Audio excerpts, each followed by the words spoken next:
Mēs tagad klausamies sapni, ka tagad Trumps noklieksies un franči, vācieši un itāļi guldīs 5% savā aizsardzībā, lai Eiropa pati varēs aizsargāties. Un mani jautājums vienkārši.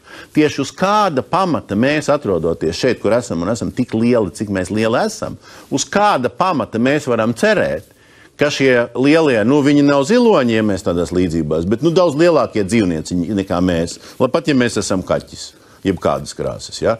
Ka šie dzīvnieciņi mainīs savu uzvedību tā, kā mums gribās.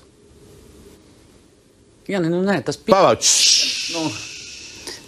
bija diezgan jāsamulst, ka jūs mūsu Eiropas Savienības partneri saucat par dzīvnieciņiem, jo tās ir visas sevi cienošas valstis, kurām... Vai šīs sevi cienošās valstis, jūs redzat, kādu iemeslu dēļ mainīs šo savu pieeju, gan ekonomiskā jomā, gan, kas ir ekonomiska joma, izņemt ārā no ekonomikas savas vairākus procentus no saviem budžetiem un ielikt aizsardzībā, lai gan viņiem Krievija ļoti tālu.